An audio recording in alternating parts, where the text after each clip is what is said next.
Saya duduk di bangku kelas 3 SD di Surabaya, mata saya tiba-tiba juling. Waktu bangun pagi, semuanya kelihatan jadi dua. Saya kaget, ibu saya yang tahu juga kaget. Karena waktu itu kami masih tinggal di garasi rumah orang, dalam kesulitan ekonomi.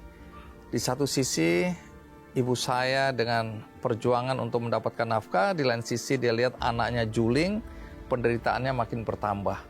Kami sudah ke dokter, tapi dokter juga hanya ngasih salep, ditutup, dan dokter bilang tidak ada janji untuk bisa membuat mata saya kembali normal. Ibu saya menangis, saya juga menangis, karena kata orang waktu itu, juling tidak bisa disembuhkan. Maka sejak itu di sekolah maupun di dalam kegiatan bermain di tempat tinggal saya menjadi bahan olok-olok, menjadi bahan tertawaan teman-teman. Saya dibully. Itu sesuatu yang sangat membekas, sangat menakutkan dalam hidup saya waktu itu. Sehingga saya mulai mengurung diri. Karena saya tidak mau jadi bahan olok-olokan teman kalau saya berada di lingkungan teman-teman. Tapi apa yang dilakukan oleh ibu saya? Setiap malam dia berdoa. Bahkan ibu saya sering menyanyikan satu lagu gereja yang sampai sekarang saya ingat. Ku tahu Tuhan pasti buka jalan bila ku hidup yang suci, tidak turut dunia. Ku tahu Tuhan pasti buka jalan. Jadi itu doa seorang ibu.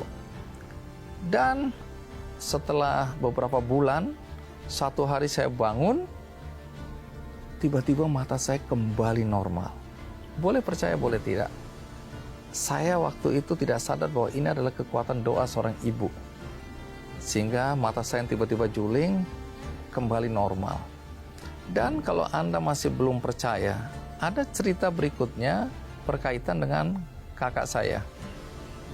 Kakak saya juga begitu, kakak perempuan. Tiba-tiba satu hari dia jatuh, lumpuh, dan orang bilang bahwa itu adalah polio. Tapi di usia di mana dia sudah remaja, sekitar 15 tahun waktu itu, dan tiba-tiba dia nggak bisa berjalan. Bawa ke rumah sakit, bawa ke dokter, dokter juga tidak bisa menyembuhkan. Akhirnya dia harus jalan dengan memakai tongkat. Kembali lagi ibu saya berdoa setiap malam sambil menggosok-gosok kaki kakak saya ini dengan minyak banleng. Saya nggak tahu kalau Anda hidup di zaman dulu, ada obat tawon, minyak tawon namanya banleng. Nah itu digosok-gosok sambil dia terus berdoa minta kesembuhan pada Tuhan. Boleh percaya boleh tidak lagi, kakak saya pada satu hari bangun dan dia langsung bisa jalan. Itu mujizat yang luar biasa. Satu cerita lagi untuk menambah keyakinan Anda bahwa betapa hebatnya doa. Betapa sebuah doa memiliki kekuatan yang luar biasa. Jadi satu hari kakak saya yang polio ini sudah punya anak, kena kanker. Dan dia harus dioperasi. Jujur, secara ekonomi akan sulit bagi kami untuk membiayai pengobatan kakak saya yang kanker payudara. Karena waktu dokter menyodorkan angka untuk membiayai operasi itu, kami semua terhenyak, terlalu besar.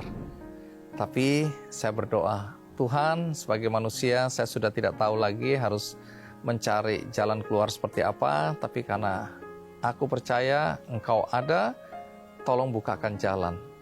Itu hanya dalam waktu satu malam. Tiba-tiba saya dikontak oleh teman, saya diminta jadi pembicara, dan kemudian dapat honor dengan nilai yang sama persis dengan biaya yang harus dikeluarkan untuk membiayai kakak saya. Jadi hari itu saya bilang sungguh luar biasa. Jadi bayangkan, honor yang saya terima sama persis, tidak kurang 1 sen pun, tidak lebih 1 sen pun, dengan biaya yang harus saya bayarkan untuk biaya operasi kakak saya. Ini kekuatan doa yang luar biasa. Dan masih banyak cerita seperti ini yang bisa saya ceritakan. Karena itu jangan remehkan kekuatan doa. Anda boleh lemah dalam iman, tetapi ketika Anda mendengarkan cerita-cerita seperti ini, saya harapkan selain iman Anda bertumbuh semakin kuat, tapi Anda percaya akan kekuatan doa.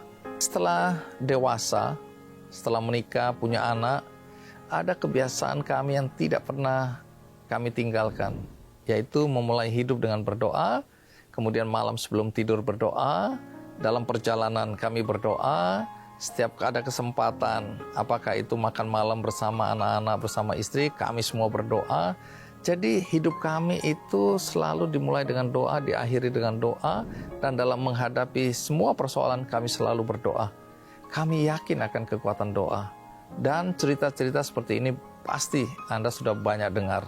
Jadi apapun agama kita, apapun keyakinan kita, kalau Anda mendengar cerita seperti ini, selemah apapun iman Anda, tapi saya hanya ingin menegaskan hari ini bahwa doa itu sungguh luar biasa. Kekuatan doa itu dahsyat sekali. Karena itu saya berharap siapapun Anda, apapun agama Anda, apapun kepercayaan Anda, ayo kita memulai sesuatu dengan doa. Karena doa itu akan membuat hidup kita lebih baik dari hari ke hari. Apapun yang kita usahakan, kita iringi dengan doa. Kekuatan doa itu sungguh luar biasa.